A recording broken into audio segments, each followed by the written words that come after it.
What did I miss? Brian here, and it is super sunny and hot right now. Anyways, today we are going to be playing mechanic.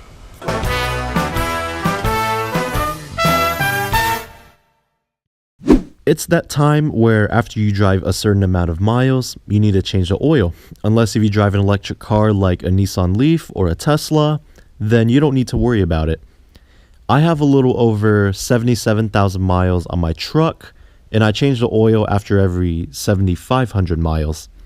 I am using Mobil 1 full synthetic oil as well as a Mobil 1 filter. Not only am I changing the oil and the filter, I am also going to be emptying my catch can, and I'm going to see how much oil it has collected within the 7,500 miles I have driven. Now, this isn't a how-to type of video, but if you want to learn how to change your oil on your own car or truck, then perhaps this video could help you, especially if you drive an FJ Cruiser, 2nd Gen Tacoma, or a 4th Gen 4Runner that has the 4-liter V6. If you own either one and are looking under your hood and wondering why my engine doesn't look like yours, well, that's because I modded mine with the oil catch can and the cold air intake. But don't freak out or be intimidated because those mods don't affect the oil changing process. Lastly, if you're not sure what type of oil your engine runs on, either look in your owner's manual because it will give you all the information on your vehicle possible, or just look on the oil cap. Chances are it will display what type of oil it runs on. In this case, mine displays 5W30, and that's exactly what I'm going to be using.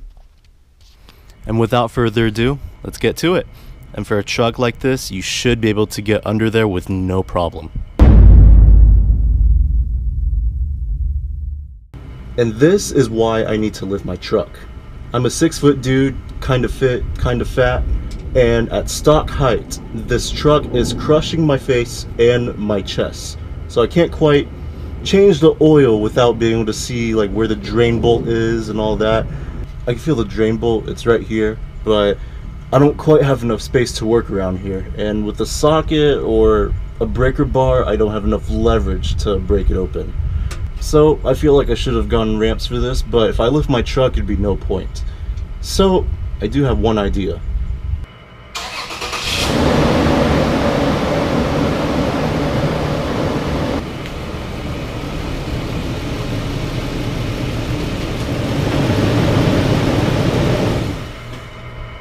Much better now. The front is inside the garage, and that 1 inch or so dip makes a difference.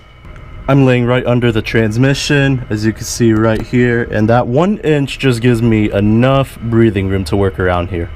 Right ahead of me is the oil drain bolt.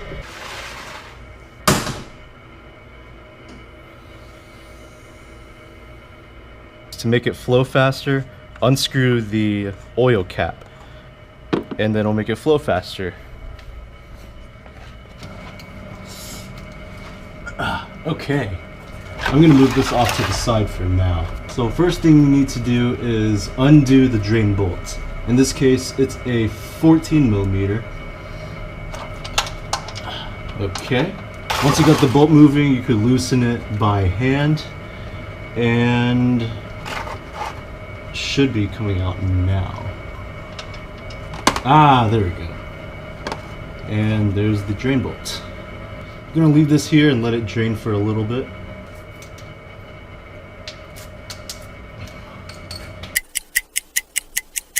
Looks like I got most of the oil out, but there's still a little bit draining at the bottom, so I'm going to hold off on pulling out the drain pan a little bit longer. And while we wait for all the oil to drain out, I figured now would be a good time to check the oil catch can. As you can see, there's quite a bit of oil in here.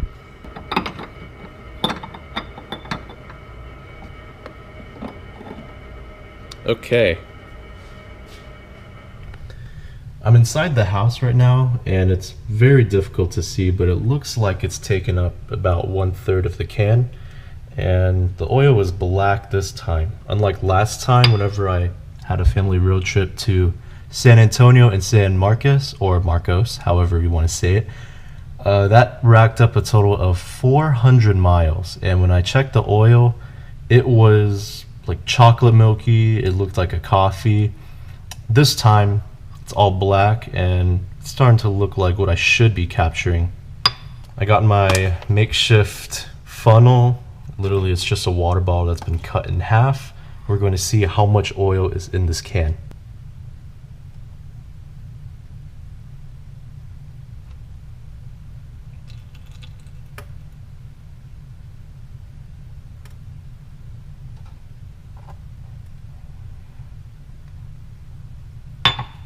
I'm gonna have to clean this can a little bit better. We got some solids at the bottom. I'm not so sure what that is. Must be fuel residue or water residue. It's something, all right. It's not shiny down there. But this is how much oil we caught. So last time when I went on a family road trip, I emptied out the catch can just to demonstrate how the catch can worked and to test it out as well. And obviously it works. However, if I had not emptied it out, I think it would have taken about half of this can. Right now it took a third, and last time it took surprisingly a good amount for 400 miles. And it's all clean.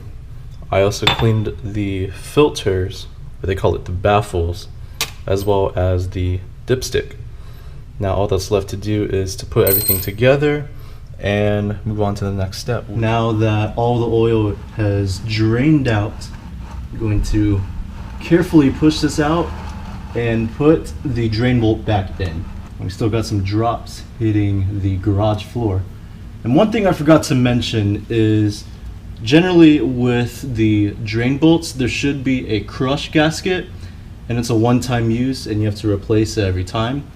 However, with the 2 or 3 times, I think 3 times, I've changed the oil on this, I've never had a crush gasket, and I think I really should. But so far, I haven't had any oil leaks, and I mean, it sounds like I don't need it, but I feel like just to be on the safe side, I should get one in the future. But for now, I'm going to stick with the drain bolt itself without the crush gasket. Cool. I don't want to hand tighten it too much, otherwise you would strip the threads. One thing I like about this truck is that you could easily access this oil filter. Not only is it for the 4th gen 4Runners, but it's also for the 2nd gen Tacomas and FJ Cruisers, back when they had the same exact engine as this. The 2 things with the oil filter. One, for this particular one, there is a little spout underneath this, I guess you could call it a little cup or a bowl. And you can see that little hole down there, and all the oil is going to drip out, so I got myself an extra water bottle to funnel all of that oil down there. And second, generally with oil filters you have to have the oil filter wrench in order to remove it. Unfortunately, I don't have one, so I'm going to use my 2 hands, and I can only hope for the best.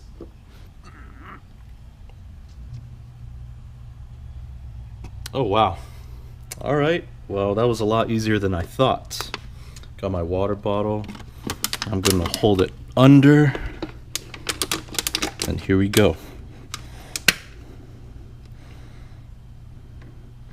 Oh yeah, look at all that oil.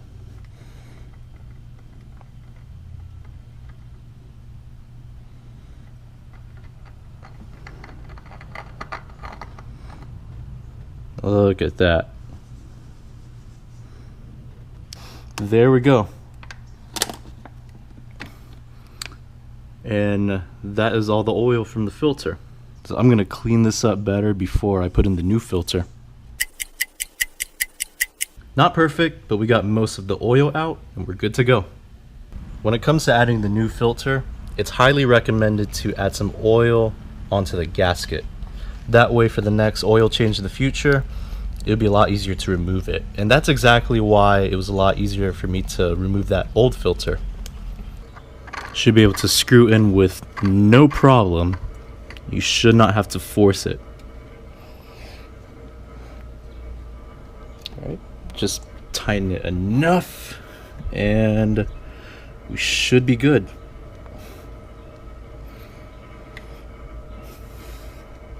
Alright,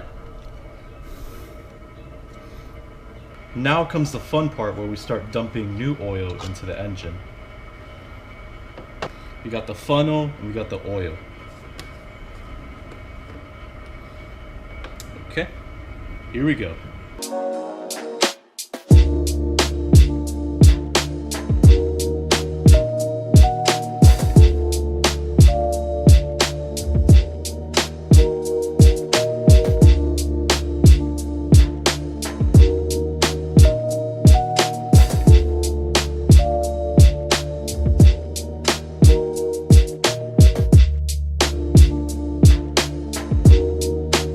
Alright, for now I'm going to hold it upside down. That way I get every drop possible. Alright, and we should be set. Everything is back together. Now the last thing to do is to start it up, check to make sure that there are no oil leaks at the bottom as well as the filter. And if there aren't any, then we should be good to go.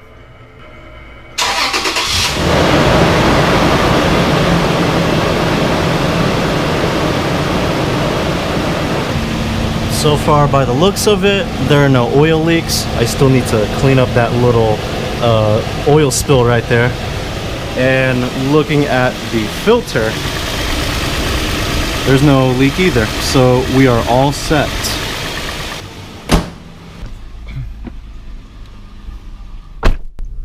All right, and it's running very smoothly, so we are good to go. So that is it for today. Thanks for watching. If you're subscribed, thanks. If you're not, thanks for taking the time to watch this video. I'm gonna go recycle the old oil, so take care everybody. I'll catch you on the flip side.